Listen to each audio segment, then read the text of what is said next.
let's talk about weightlifting for arm wrestling and how the amount of weight you do doesn't matter comparatively to how you lift the weight.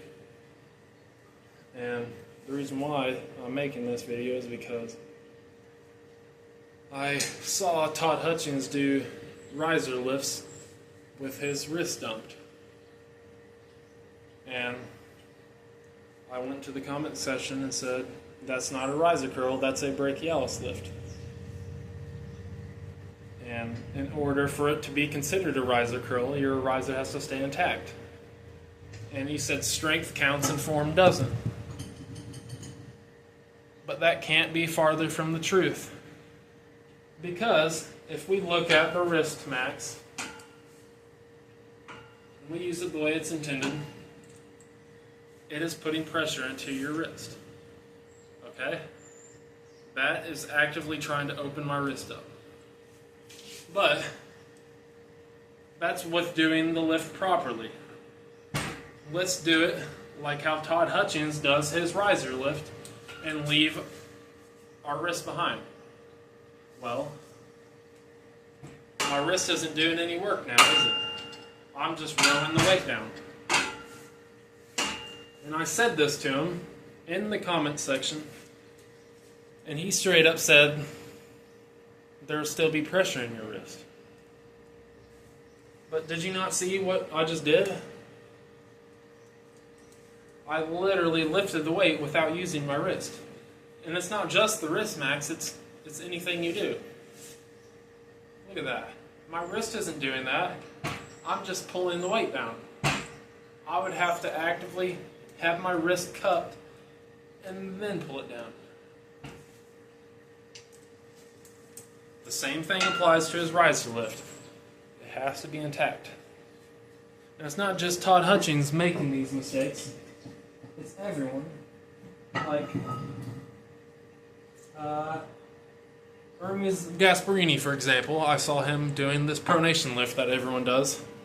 But when he lifted, actually Michael Todd does this too, now that I think about it. When they lift the weight, their hand doesn't stay in place.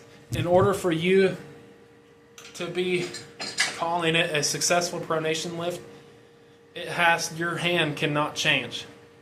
It has to just be boom. But when they are doing it, their thumb opens up and their hand turns over and then they lift it up.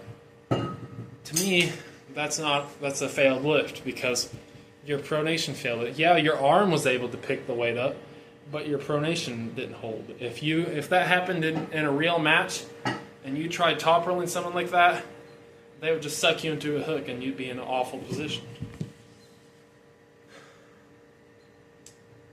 And it's the same thing with Michael Todd's back pressure lift. When he's starting out,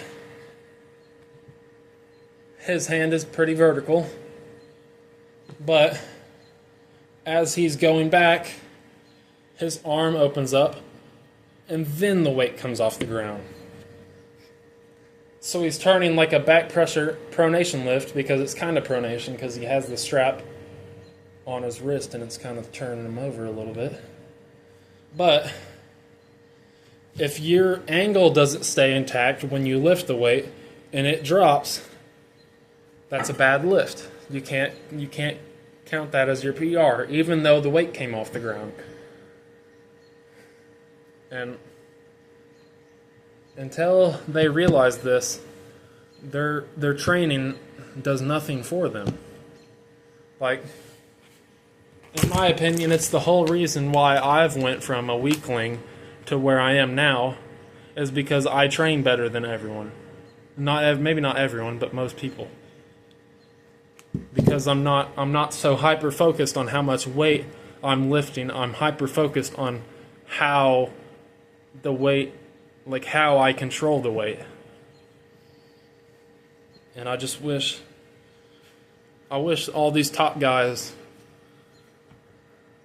wouldn't fall into that trap, because all these beginners starting out look up to them, and they will copy what you're doing. And if you're doing everything wrong, like, you're just setting a bunch of people up for failure. So